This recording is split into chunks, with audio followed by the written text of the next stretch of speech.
एक सपना टूट जाने के बाद दूसरा सपना देखने की हिम्मत करना, इसे जिंदगी कहते हैं। Hello everyone, my name is Vikram Sharma and I welcome you all to my YouTube channel. आज हम अपनी दिल्ली टू केदारनाथ जो पॉलिटी है, जो स्मार्ट पॉलिटी है, जो हमारी एक स्पिरिचुअल जर्नी है, उसके लेक्चर नंबर 13 या फिर वीडियो नंबर 13 पे आज हम फाइनली पहुंच चुके हैं।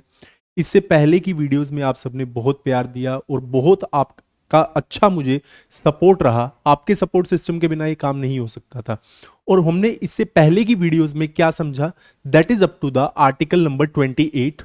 हम ये पूरा जो हमारा केदारनाथ पॉलिटी है, जो दिल्ली टू केदारनाथ पॉलिटी है, इसका थीम क्या है कि हमें आर्टिकल 12 टू आर्टिकल 35 जो कि है फंडामेंटल राइट्स पार्ट 3, उसको एक सफर की तरह समझ लेना है कि हम दिल्ली से केदारनाथ जा रहे हैं, एक सफर पर हैं। जैसे लोग सफर करते हैं व्लॉगर्स, बिल्कुल वैसे ही कर रहे हैं, बट उसके थ्रू हमने अपना पूरा पॉलिटी का टॉपिक ही कंप्लीट कर लिया।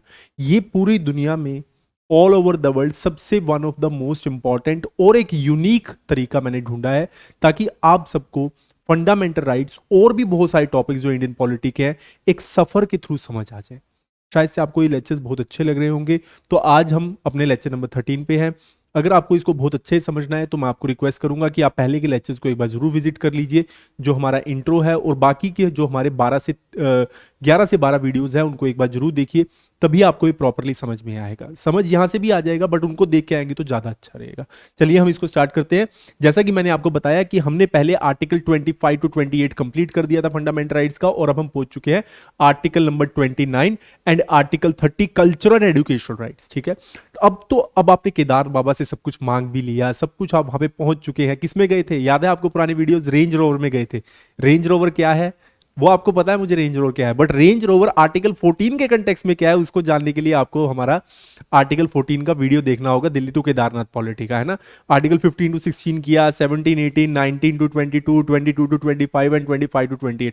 अब हम इसमें पढ़ रहे हैं कल्चरल एजुकेशन राइट्स। अब आप दोस्त वापसी आ रहे हैं, आपने बहुत सारी चीजें डिस्कस करी है वहां पे, तो आपने कहा आर्टिकल 29 का कहता है protection of interest of minorities. ठीक है, अल्पसंख्यक, other who are the minorities other than Hindu, all are minority. यही डेफिनेशन आपको सिविल सर्विसेज में बोलना होता है। ये नहीं कि मुस्लिम सिख ईसाई, नहीं, other than Hindu all are minority. तो उसमें बोला गया article protection of interest of minority. अब हमको इसको केदारनाथ पॉलिटी में कैसे उतारना है। If we are having the right to go to Kedarnath, अगर हम लोगों को अपने धर्म को पूजने का अधिकार है, अपने कल्चर को प्रिजर्व करने का अधिकार है, तो एक सेकुलर देश है तो माइनॉरिटीज को भी अधिकार है कि वो अपने कल्चर को प्रिजर्व करें, है ना। उनको भी अधिकार है, सभी माइनॉरिटीज को।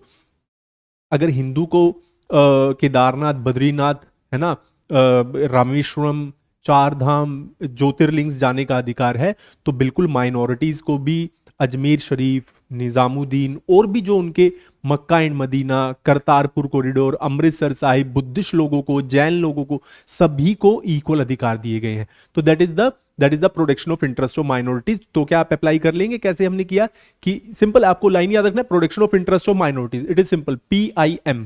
ठीक है, short form PIM means protection of interest of minorities. अब आप केदारनाथ की जर्नी को इससे कैसे रिलेट करेंगे कि अगर लोगों को अपने धर्म को प्रिजर्व करने का अधिकार है, हम केदारनाथ जा रहे हैं, हम अपने कल्चर को समझ रहे हैं, जान रहे हैं, और हम अपने कल्चर के और भी नजदीक जाएंगे, हम उससे और प्यार करेंगे अपने कल्चर से और रिलीजन से। वैसे ही बाकी लोगों को भी अधिकार है that they should conserve and preserve their culture. Article 30 right to establish and administrate. तो ठीक है, जैसे कोई भी एजुकेशनल इंस्टीट्यूशन बना सकते हैं, तो माइनॉरिटीज हैं, अल्पसंख्यकों को अधिकार है बिल्कुल कि वो अपने जो एजुकेशनल इंस्टीट्यूशंस हैं उनको बना सकते हैं। लाइक सिखिज्म में अगर आपने सुना हो, वैसे मुश्किल है शायद सुना नहीं होगा आपने, दमदमी टकसाल is a very famous educational institution. And Islam में आपने मदरसा का कंसेप्ट जरूर सुना होगा, तो वही यहाँ पे बात हो रही है, that is about the article 29 as well as the article 30। Okay, तो हमने इस टॉपिक को बेसिकली केदारनाथ पॉलिटी के अंदर उतारा है। हमने क्या माना, आर्टिकल 29 का कह रहा है that minorities are having the right to conserve their culture. Okay, तो बिल्कुल जैसे हिंदूज को अधिकार है हम केदारनाथ जाए, तो वैसे माइनॉरिटीज को भी है, और उनको यह भी अधिकार है कि वो अपनी चॉइस के एजुकेशनल इंस्टीट्यूशंस को स्टार्ट कर सके और उनमें बच्चों को पढ़ा सके। तो that is about the article 29 and 30। I am very much thankful to all of you. God bless you all.